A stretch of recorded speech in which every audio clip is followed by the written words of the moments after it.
UKEL when these teams first played.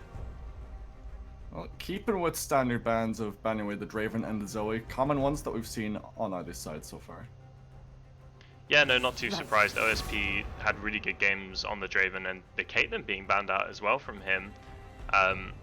Yeah, he's had good performances on both of those. I understand sort of taking them away. Not your not what you'd expect if it was, you know, highest echelons of comp for bans, but fair enough. Taken away already, from it. That's a lot of that's a lot of ADCs being taken away so early in the pick phase, and I know that we got Lucian still up, we've got Kai'Sa that's still up, so maybe we'll see both of those. I'm trying to think of other ADCs that are still relatively good in the meta right now. Well, I like the adaptation coming up from Viperio already, because OSP got Caitlyn, I think, all 3 games yesterday. And he did really, really well, except for, you know, the standard 90 caliber net backwards into the tower that we saw once or twice. So hopefully OSP won't be doing that at all today if he does get his hands on that Caitlyn, but he will have to adapt a little bit. And another ADC ban of the Lucian. Yeah, no, I think it's good to take away the Lucian there. I don't see OSP taking it, and I know that Aether is a big fan of the Lucian, so smart, I think, to take away from that. But again, all it does is just leave up the Kai'Sa that I expect for them to take, really. I mean, they're hovering the Cogmore there, so we'll see, but yeah, not really expected it to be locked in. It will be the Kai'Sa instead. So what would you like to see as a response to this Kai'Sa? Sometimes we see the Vayne, sometimes the Varus. I'm trying to think of like what's been played recently that's still like decent for the ADC pool. Tristana, of course. Oh yeah, fair enough. I mean, we can still flex it. I suppose I imagine that Bendix will be able to pick that up. I mean, Ezreal's like not too bad at the moment. I don't think. I mean, he received nerfs like to his AP side, but he's still half decent. Maybe a Jinx, but this Tristana could be flexed into the mid lane. Maybe we haven't seen Bendix play it yet, but it was quite big for a short period of time in the meta. And it's great to see Previous back on this Sylas pick. Wasn't too impressive on it yesterday, but as we said, he's had some pretty good performances overall in the regular season of the league. So nice to see him get his hands on that again. And interesting to see that Viperio aren't really worried about him taking it either as well. We see the Kazakhs locked in for Electro Athletes, so I'll be keeping my eyes on that, see how that'll stack up against Previous Sylas as the Orianna gets locked in for Scrunchy Abuser. Yeah, no, very aggressive, very solo queue-esque pick coming out in the Kazakhs. People have touted Kazakhs as quite a decent pick at the moment in solo queue specifically. I mean, with the quality of some of the games we saw yesterday, I don't blame him for picking something that's quite good in solo queue. So yeah, it'll be really interesting to track that Kazakhs and see what he gets up to in the game. And yeah, it will be the Karma locked in. Could go for Bendix. We've seen him on it once before. Did relatively well on it. He wasn't the hard carry that we're used to seeing from Bendix, but he did perform relatively well, as I said. And it can also flex to Sentinel. Can go to Akkers in the top side too. Yeah, it will be good to see where that can be flexed. It's a good pick to leave up just to leave some questions unanswered. That Sylas, you know, while we will expect it to go on to Previous, can still be flexed again. We saw it yesterday in the top lane position for Ego Speed, and I'm sure Bendix will be able to play it as well, given his large champion pool. And now Nautilus being taken away, a little bit of flexibility pick there as well, but usually see it in the support role in recent times, and it's good to have that paired up with Kai'Sa, so nice to see that taken away. And also the Leona taken away, hard to engage tanky champion taken off the board. Yeah, no, just chipping down the pool of those support roles a little bit more. You may see the Karma being pushed in if that continues. Yeah, the Pike being banned again. I mean, if they go, I don't know why you go for another support ban here, unless they may just really want to force Karma out of that mid lane and onto Saturnel. Maybe you don't think like Tristana and Karma is a very good pairing, so you're just trying to force things out and eliminate the flex potential a little bit. But I think still a couple of decent supports up and available though, like the Braum, for instance, or maybe even Alistair to prevent the Tristana from knocking himself away. There are only 2 picks we've had so far, two bans, sorry, that haven't been focused around bot lane in Jarvan and Zoe. So we're seeing people really be pushed for champion pools in bot lane, and keep in mind, like ADCs and supports especially, it's not like top lane and mid lane bans where there's like 40, like 30, 40, 50 champions that you can play in that role and still be reasonably. What? Oh, that must be a place. That must be a placeholder. Yeah, it must be a placeholder. Yeah, like I was saying, there's much less. Oh, that's a use Syndra. Okay, cool.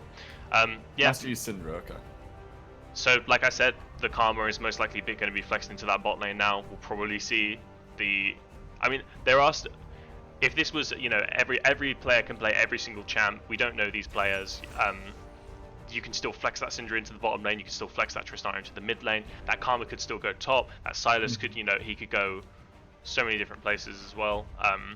So a lot of flexibility still in that Clique lineup. And the Nami being picked for Viperio as well to be paired with the Kai'Sa. That's what I mean. Like we've chipped away at these bot lane roles so much that we're seeing something like a Nami again, and the Kayle is very spicy.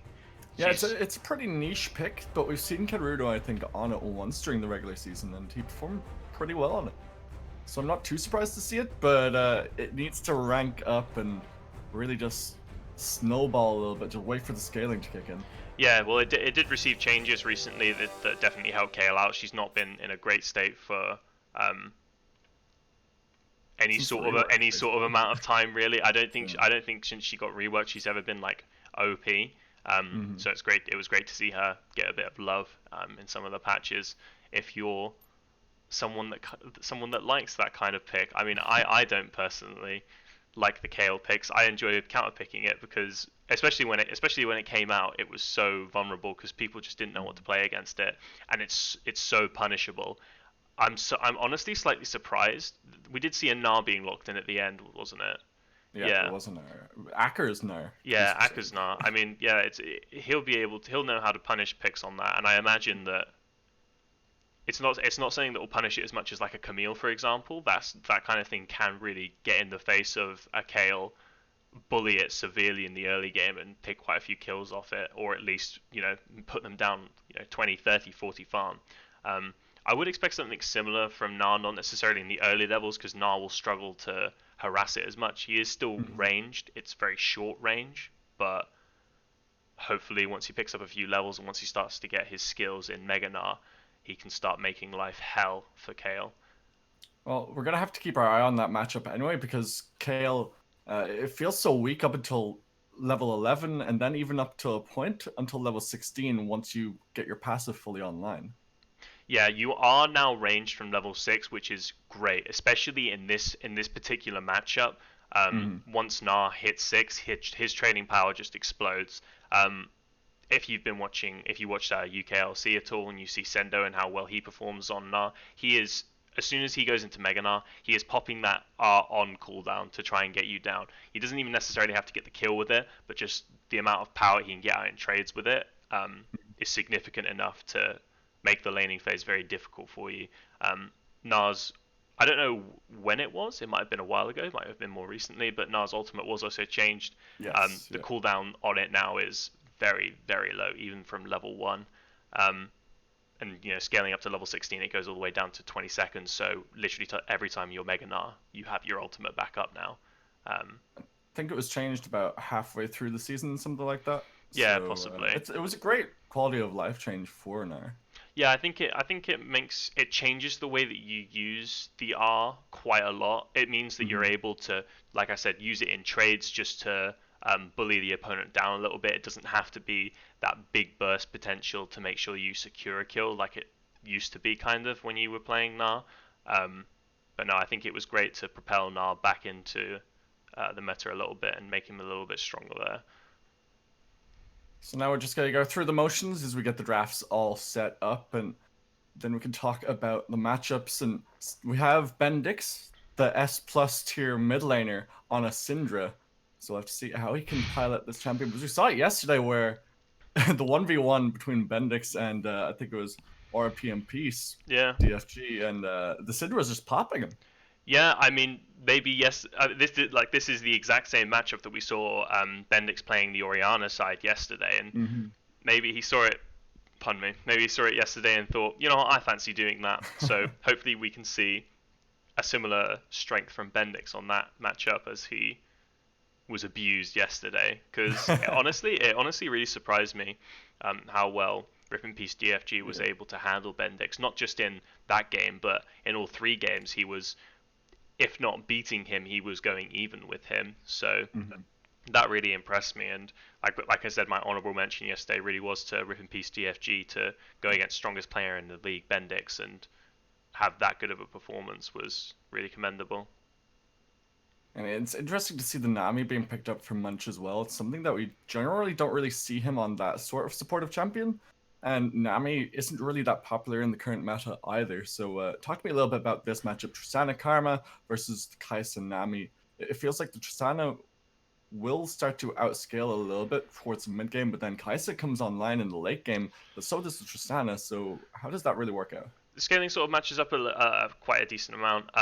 The thing that's occurred here is that obviously with the pools being pinched so much, Viperio have got the good ADC pick, yeah, Hmm. but then Clique have got the better support pick. They're both double ranged, so it shouldn't matter too much in terms of push. Tristana will obviously auto push with her E passive. Um, the Nami is a reason why it's not good in competitive at the moment. It's going to be okay for her in laning phase, but when you've got things like a Syndra, like a Gnar, like a Sylas, that thing is going to be very easily popped, and Nami really has to be worried when things get to a later stage, not to go wandering about too much and make sure that she does have that assistance when she's going out to get some deep vision.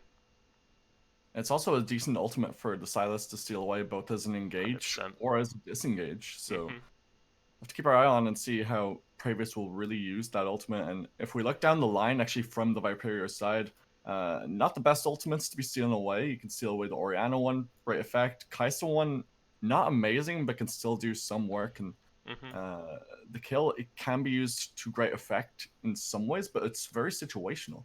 Yeah, the Kale one would be one that he maybe look to steal more often. I think the Kazakh's one can help him a little bit.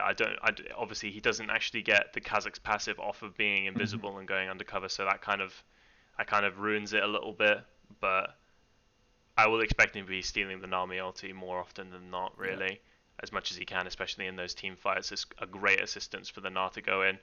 Nar's not typical. He can be used as your main engage, very sparingly, but he's more follow up engage. You have to get timings very very right, and you have to be really good at Gnar, and you have to have a lot of team coordination to be able to effectively use Mega Gnar as your main source of engage. And without Pravius stealing the Nami ulti or something similar to be able to get them in there and cause a ruckus, they're really going to struggle with engage here. But then I think most teams will. Sorry, but both of these teams are going to struggle in that department. Yeah, I feel like Silas can also be a source of engage, but if he doesn't have the backup of the rest of his team, he'll Hmm. be burst down so quickly because, especially if he's going face to face with something like a Kha'Zix and then at a certain stage of the game, even the Kai'Sa. Yeah, no, definitely. I'm just trying to think of where the junglers want to put their chips early game. I think Previous will want to.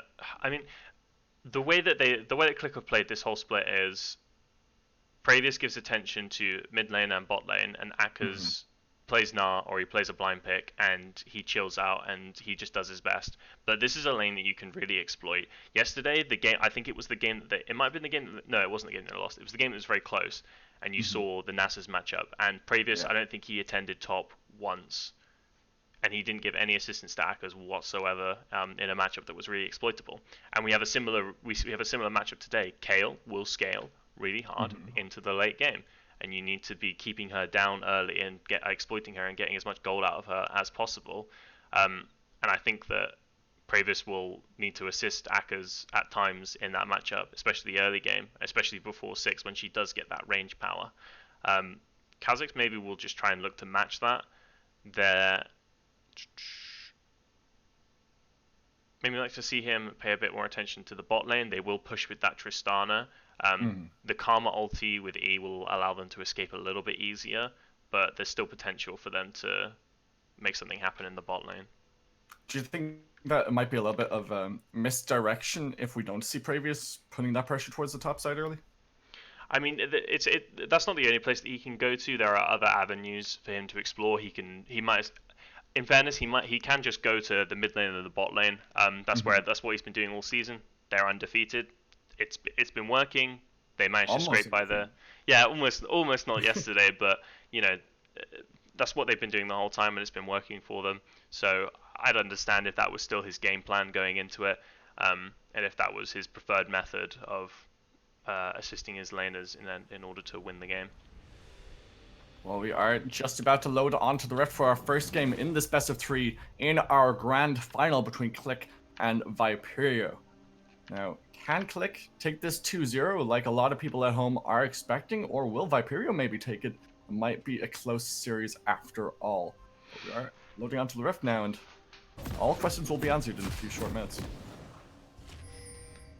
Certainly. Just taking a look at the rune choices. Not surprised that the Klepto top for the Kayle, especially now that, like I said, ranged at level 6, it's a lot easier to start proccing that as well.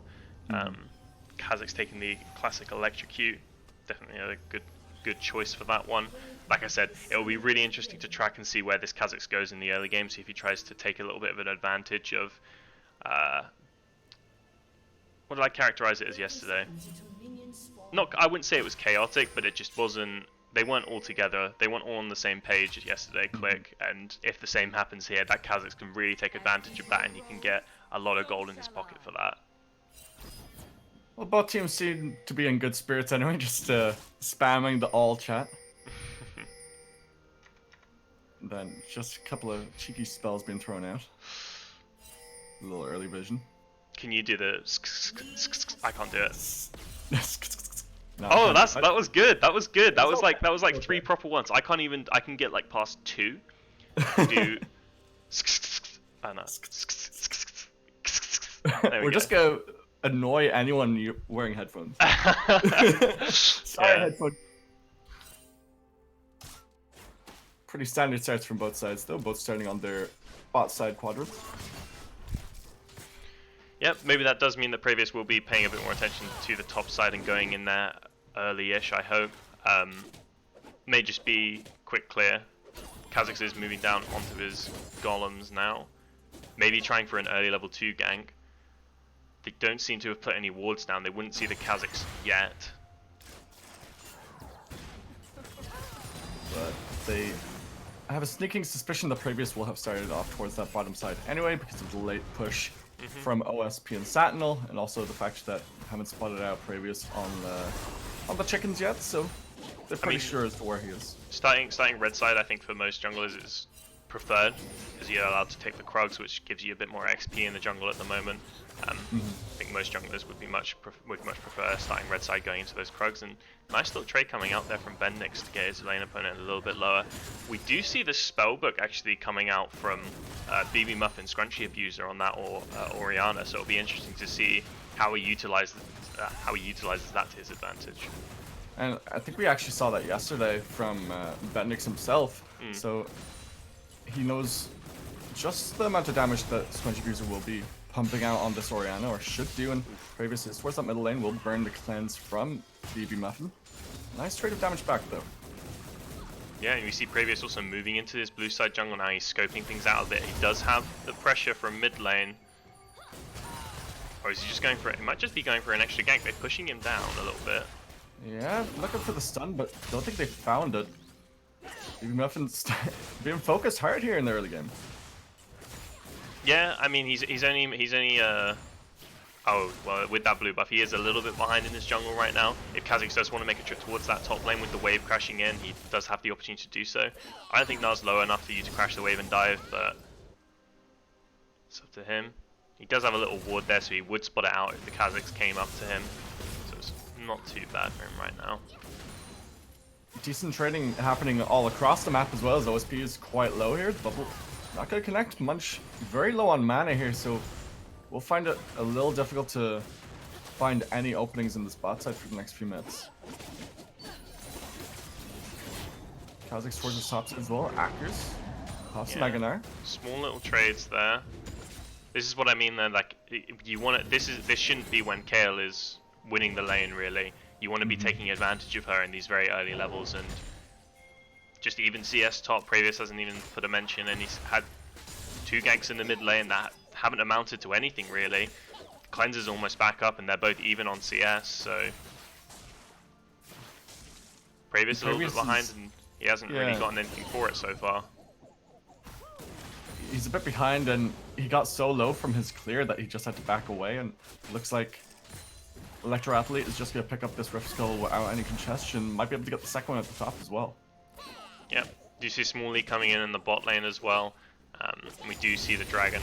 First one's going to be an Ocean, and it's coming up very, very soon. They do have the bot pressure from Aether to be able to move up and assist their jungler to do that if they do want to, but it looks like they're just going to head back here. Aether is very, very low on mana, so that's fair enough for them to back off here. Should be able to pick up his tier on this back as well, which will help him out for the sustained lane and build towards... Oh, he's just going to go pickaxe instead. So building more for the early damage rather than for mid to late game power spike. Yeah, no, I think he wants to keep up the pressure he's had within this lane so far. And maybe want to be taking that Dragon early. But Previous moving into the red side there. The Kha'Zix is just waiting for him. Yeah, they know he's there, and we'll be picking him out. They just keep avoiding each other slightly. It happened happened around the blue buff as well when he was trying to go for the second gank. They just don't want to give up first blood. Yeah, very slow start to the game actually.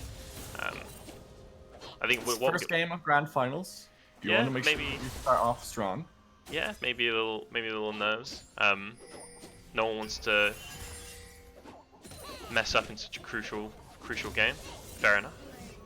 And that is the level 6 hit from the Kayle now, so she will be able to CS from a range now and proc those Klepto stacks a lot easier. And interesting roam coming out from Munch there, just in case something was to happen in the middle lane. And they were looking for something. Didn't manage to find anything, just gave a nice amount of solo experience and gold to Aether. Previous going to go for possibly a little dive here. The Kayle has hit 6, got Gnar very, very low here, but he's about to go into Mega. He is, and just missed Papa will miss the crunch though. Pops the ultimate, a lot of damage, forces the flash, and they get nothing from it. Burn a flash as well. Kha'Zix is coming through as well, he's going to be able to get another pick. Yeah, should be able to jump forward here. We'll use it, flash away, but that's first blood over the Electro Athlete. Now on the bottom side, that's a lot of damage on the Munch. We'll burn the heal now from Aether, but he's looking to trade some damage back. Level 6, not quite hit by either of the 80 carries. And suddenly we get a nice little burst of action there. Unfortunate from Akers that his E ultimate wasn't... it was so close, and if he did manage to hook him round and hit the tower with his ultimate, he probably would have gotten the kill there. A little bit unlucky from him, a little bit of a miscalculation. But it was good play from the Electro Athlete to sense the play, move up, and manage to clean up a little bit as well. And they both got their flash. Maybe if Previous had landed the E, the double E even, to get the stun, might have gotten a little extra damage onto Kenrudo. Might have actually traded 1-for-1 even, or it could have gone 2-for-1 because Previous was forced to flash really, really early. Yeah, I mean, I just think that dive could have worked if you do it before 6. Because yeah, having Gnar ulti is great, and it's a great little extra bit of damage to help get the laner down. But when you're diving a Kayle and she has level 6, it's a bad time to be going for it. It's just allowed her to stay alive there, and it wasted so much time that Kha'Zix was able to come up. He was able to get the pick off. And Kenrudo is even going to be scaling even harder on this Kayle since he's decided to go for that more mana build. Tear of the Goddess and the pickaxe already picked up for him. Gnar, and that's what I mean. The cooldown on that Gnar ulti very, very low. But decent amount of damage done by Akers. Kind of be traded back by Kenrudo. Will miss the clock tower. It was a good engage. Yeah, no, like I said, it's good to just use that Gnar ulti off cooldown. You go in there, you take a nice trade. It puts your laner under a bit of pressure, but nothing much amounts to it afterwards. You do see him going down here to place a few wards in the enemy jungle, get a bit more vision for himself. Does not want to be dropping to that Kha'Zix again. Definitely does not. It was a decent amount of gold, and talk about that in a second. Is Baby Muffin takes a lot of damage from the unleashed power from Bendix. Will trade some damage back with his own ultimate. No kill pressure just yet. Although Kha'Zix is nearby, looking to make his way in. Flash is available for Bendix. Will use it, but he goes down anyway. Yeah, good use of the ultimate there. He just stayed out of sight so that Bendix didn't spot him out. And that's a Kha'Zix going 2-0, and he's on a bit of a spike here with his completed jungle item. He's got nothing else at this moment, but... It's such a good early game so far from Viperio, as they're coming in as kind of the underdogs to this series. Clique were undefeated up until yesterday in their series against NSG, where they dropped the second game. And Viperio are just looking so solid right now, but does it come down to the fact that Clique is maybe a little bit of a slump? I think that adds into it. I think that when things started in the league, I had Viperio pegged for first place. It didn't turn out that way, especially after... Oh, got a bit of action there. It didn't end up being that way, especially after Viperio did beat Clique. But I think since after that game, a lot of people wrote them off. I think they lost one other game to another team early. But since then, they've gone under the radar a little bit. They've just turned up and consistently performed. They've won a decent amount of games to put them in second seed. And I think if it was going to be any team to take them down, it would be Viperio. They are just the second best team in the league per seed, and from what we've seen in the league so far, it's only one game we've seen. So I think it was Radiant that Viperio lost their other game to. Clique and Radiant, I think, if memory serves me correctly. Yeah, it was. Yeah, I think the Radiant game did change a lot of people's opinions about the Viperio roster. And how good it actually was. Radiant were still seen as a pretty decent team, but they weren't seen by most as a first seed team, so it was a bit of an upset there. You do see Kha'Zix completing. Yeah, OSP hopping in. We'll land the bubble here. Out comes the tidal wave as well. This could be another kill, and it will actually go over to the side of Viperio. Flashing away on the bottom side is Munch. Looking for something, but Akers on the top side. That's another kill going over to Viperio now. 5-0. They're starting off strong. Yeah, this is starting to look really bad for Clique. It was very slow early game so far, but Viperio haven't really lost very much at all. And when you see the scaling in the top and the bot side for them and getting the early leads there, it's starting to look a little scary. There was just a bit of a miscalculation of damage in the bot lane. If OSP maybe was a bit more aware of how much damage he can actually pump out on the Tristana, it would have gone a bit differently, or they might not have gone for the engage overall. But unfortunate for them, it was very close, but end up getting double killed there, and that's a lot of gold swinging into the side of Viperio. I don't think that OSP anticipated the bubble landing, otherwise he would have flashed away from it. Yeah.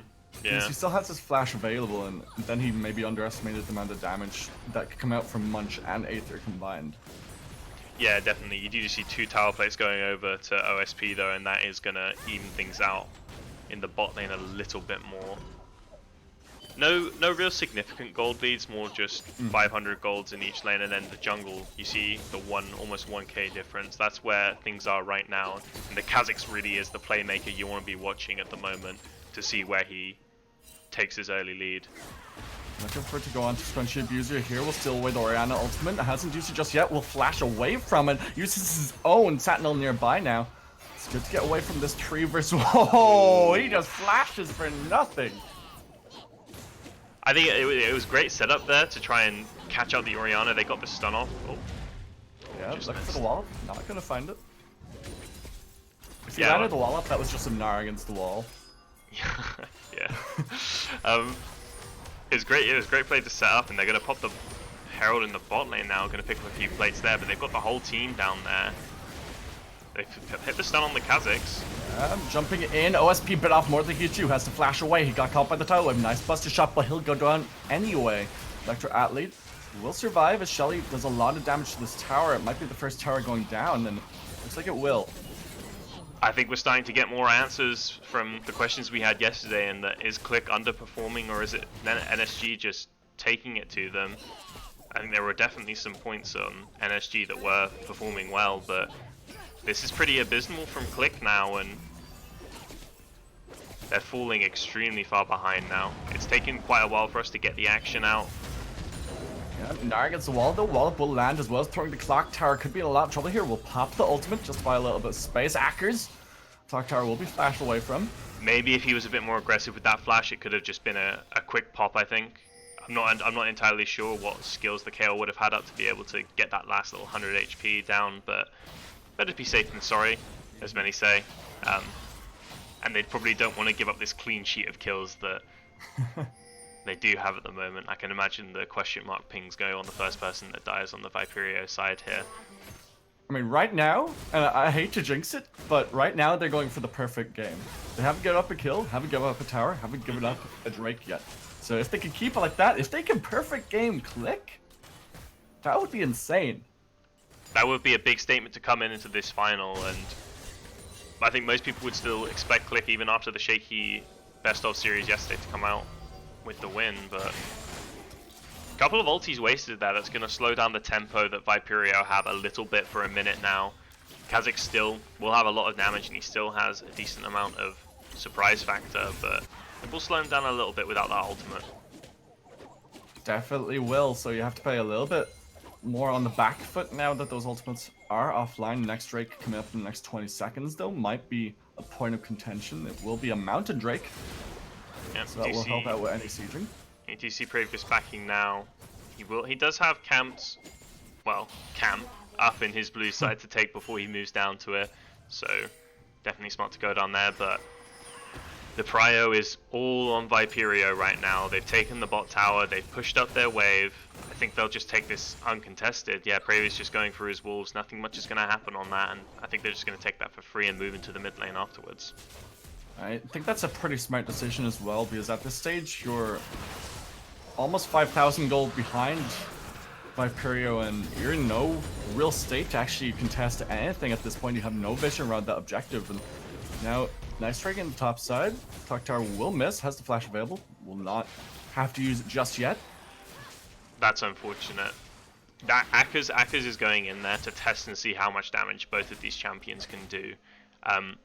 And if he's not beating him right now in these fights, he's not going to beat him at any point in the game. The Muramana hasn't been stacked up very much at all, and Nas just hit his spike on Black Cleaver. He's got a bit of magic resist, but yeah, if he's not winning those fights now, this KO is going to just scale. Previous may have to go in here though. Down, but Kenrudo has his ultimate available, so even if they go for this tower dive, it could just be disastrous. And this is what I mean by I would prefer a much more aggressive pick in the top lane, and for them to change up their playstyle a little bit more. This KO could have been abused early. There were definitely opportunities for it. There were points where the wave was pushed up. There were points where the wave was diveable, pre-6 as well, and it just hasn't been taken advantage of. And Electro Athlete in a lot of trouble here. Unleashed Power comes through, and he's the first one to go down on the side of Viperio. No perfect game for them today. Teleport came in from Akers as well. Just one-shots him there, and a little bit sloppy from him there. He's given over the shutdown gold, and it's on the person you really don't want to be giving gold to. He dragged them out of the mud in one game yesterday and had great performances as well. It is that superstar factor that really pulled it through for them yesterday, and if he can get some gold in his pocket, some decent items on him, maybe he can do it again. And it was such a nice Skyer of the Week that found the stun, allowed him to actually just take him out before the burst damage could come through from the Kha'Zix's. Scrunchy Abuser not gonna land the Abscond Abduct, so he didn't get away. You see how stacked up that Kale is on her. Pretty far at this point. It's around 510. Not too far off actually at the moment. And she's just been left alone in this top lane to be able to chunk that tower down, and I don't think Na's going to be able to defend this by himself anyway. Yeah, it's just going to go down, and they're going to go in as well. He's going to go in with Killer Instinct though. Electro Athlete off to the side, flash forward, but the Cathian Rain will help Electro Athlete take him out. Big burst coming out there, and that's what I mean now. If the Kha'Zix isn't the only threat you have to worry about. This Kai'Sa's scaling up. She's going to hit our Ginzu's very, very soon. I'm going to check the Muramana on her as well. Not as far gone as the Kale, but still significantly building towards that.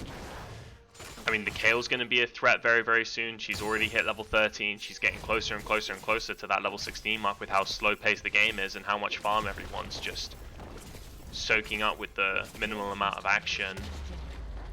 And Na's going to very much miss that tower gold that the Kale's managed to pick up there, and edge even closer and further ahead to the Gnar. I think it's worth at this point to re-examine the matchup between Bendix and BB Muffin in the mid lane, because we saw this matchup yesterday. Bendix was on the opposite side, as we said, during Champion Select. He was the Orianna, and he got solo killed 2 or 3 times by RIP and Peace DFG, and Bendix just isn't stepping up to the plate in this game like we expected him to. Yeah, no, even with the jungle pressure that he had in that early game, they didn't really manage to turn it into anything, and after that, Pravius really wasn't doing anything anywhere. I can't remember the last time he had a successful gank where he even blew a summoner. I mean, it's gone too past the laning phase now, where things have changed. There's not really an opportunity for that much anymore. But he's gonna go in here. Yeah, but Skondak Duck, this should be a free kill onto the Kha'Zix. Bomb is on him. He might just about get away. He will.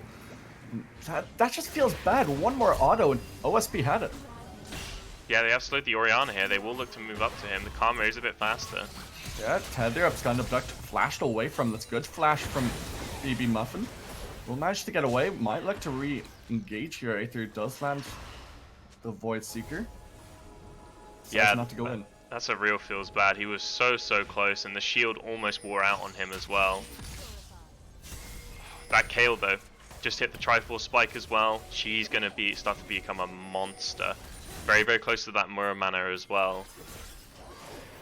And the thing is, this is Akker's Gnar. This is Pravious's Silas. These are champions they are comfortable on, they are known for. And they are just falling flat. And Viperio just swiped the Baron from underneath them. Yeah, no, I mean, I can understand, like, it's a general strategy they've gone for, in that Akkers will take the Gnar or some other similar blind pick, and then they'll give the counter pick to Bendix. And it's happened. It didn't really happen in this game, actually. No, because they was last pick Gnar. Yeah, because they took the Syndra blind, and like I said, there's better things you can counter a Kayle with than a Gnar, and there's more priority you can be giving to it. Especially, even the Gnar is serviceable as a pick to try and bully the Kayle, but there was no pressure given towards it.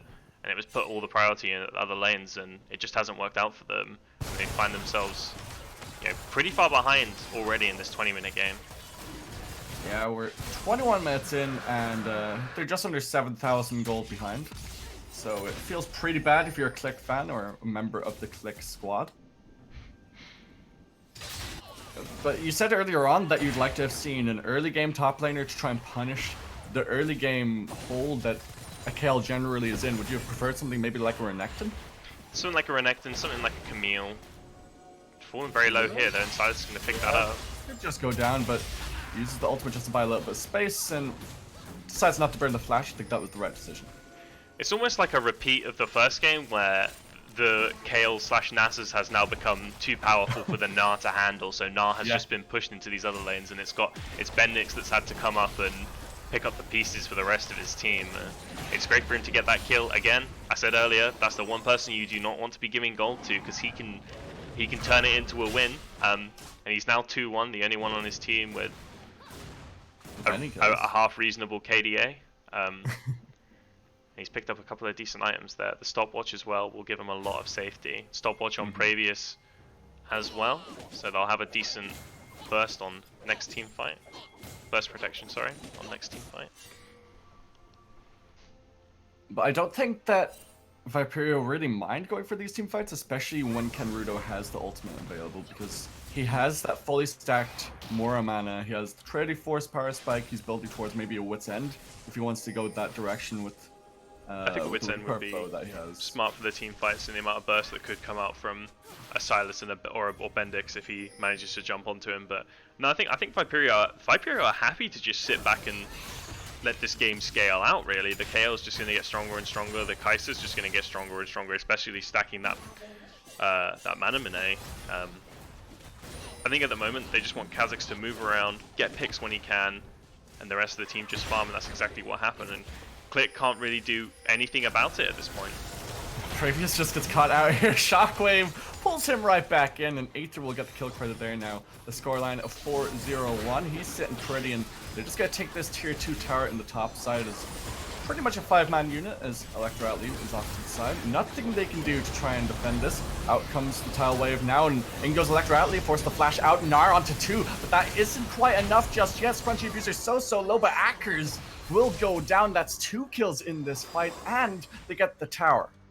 Yeah, great wallop there from the Gnar to be able to try and bring something back from the team fight, but unfortunately, nothing does end up occurring. I mean, there was such great vision cover from Viperio in his red side jungle that Previous moving out, you know, he's not doing anything. He feels he has to go and try and make something happen before the scaling does just get too much, and he gets called out, and it leads into a team fight, and that's just more gold going away. Shockwave, Bendix down to half already. Scare of the Weak finds the stun, but he doesn't have the ultimate available, so no kill pressure onto BB Muffin there. Just gonna reset the map now on the side of Viperio. Back, spend all the gold that they got from that last team fight, and Aether now sitting on 3 items, doesn't have the fully stacked more mana just yet, but he's almost there, and he's gonna be pumping out the damage when he finds someone to put the damage onto. Yeah, definitely. I mean, this game has just felt like a bit of a slow bleed from Clique since since Kha'Zix, and especially in the bot lane, Aether and Munch managed to get that double kill. There's not really been many signs of life apart from a couple of shines from Bendix when he's been able to go into side lanes and get a pick off, and that's really only where Clique has shown any signs of life. As I say, Akkers is, you know, he had a decent ulti to wall up on that last team fight, but he's just irrelevant in this side lane now, especially with Kayle picking up that Ginzu's Rage Blade. She's kind of unstoppable in this side lane now. Hopefully Viperio know how to execute the split push comp a little bit better than NSG yesterday with the Nasus, but and then again they are also much more ahead than NSG were. Yeah, a 10,000 gold lead at 25 minutes. You're feeling pretty happy if you're a Viperio fan. I know there's some Viperio fans in the chat there. 30 seconds left on the next objective. That will be the Ocean Drake, the second Ocean Drake of the game, and if Viperio pick that up, they'll be pretty happy to have that at least taken away from an opportunity to take 4 Clique, and Baron now in the next 30 seconds. Oh no, you hate to see it. it. Flashes over the wall. That's just kind of a greedy back. That's just kind of a greedy back as well. You might as well just walk back at that point if you know that people are roaming around in the jungle. You know that Kha'Zix is going to be looking for blood, but again, this is exactly what Viperio just want to do. Let Kha'Zix go around and make his picks in the jungle, allow people to scale. The Kale's just soloing the dragon here, gonna take it up pretty easily. Again, it's just a slow bleed. I feel like they have to try something, otherwise they're just gonna lose it. I'd much more admire. Great shockwave. Now in comes the teleport. Bubble will connect as he tries to hop away. Electro Athlete picks that one up. Tower will go down as well. Now they're onto the inhib. And the AoE damage coming out from Kenruda as well is, it's kind of disgusting to see it land. Stun will connect onto Electro Athlete. Will manage to get away though. Not in range 4 to use the Unleashed Power to try and pick him up. Now Baron is live, so they will be going over onto that objective. They need to be doing this before the inhib tower goes down though, and again, I'd much more admire if Clique went out there and thought, you know what, with those kind of champions they have, with the dragons that they have, it's just going to get worse for us the longer this goes on. We need to try and make something happen now with a great Gnar engage. You know, it's still possible, especially when you're in the situation that with the side lanes and the Gnar ultimate, it's much easier to make an engage happen and ult people into the wall than it is for a mid lane fight. And I feel like that would have been a much better. That would probably have been the best opportunity they have for the rest of the game to try and make something happen. But they just let the tower go, and they end up dying for it anyway. They're in no position to really go for these fights, but they kind of need to go for a desperation fight, trying to push them away. Once the tower was up, as you said, like once it was still alive, pumping out some damage, that's the opportunity to go for this last-ditch effort. Yeah, definitely. It's just slow bleed is what I would characterize this game as. Slow bleed. And Previous is just trying to get away in his own jungle cure instinct. He flashes away, but doesn't really do much to help him out. And he goes down yet again, only has the pro belt to his name, 2.5 items on Electro Athlete. And as you said, it is just that slow bleed. Super minions pushing into the top side now as They got a siege in this middle lane and bot lane at the same time. Yeah, we got the super minions going in there. Bendix will do his best. Oh, he just flashes forward. Dissonance just strikes him down. Yeah, that's when there's so much damage and there's so many items on these Viperio members that anyone they want to, they can just pop like that, and UKEL can just walk up and do that. She can do whatever she wants at this point. She's hit her level 16 spike. She's got 3.5 items on her as well, and they're just gonna finish. They should just finish the game here. I mean, they can just sit and wait, but nothing that Clique can really do to try and respond to this. No. It looks like it will be the first game going over to Viperio in this best of 3 in the grand finals. Last ditch effort here. Nara will not connect onto anyone. UKEL looking for the kill as the wallop comes down. Will not find anyone. That's 2 kills now. Make that 3. Once Pravis goes down here, make that 4 as OSP just comes back online, and they're just padding their KDAs. Aether will take Bendix down 19-3, 30 minutes into the game, and they get the first win in the series.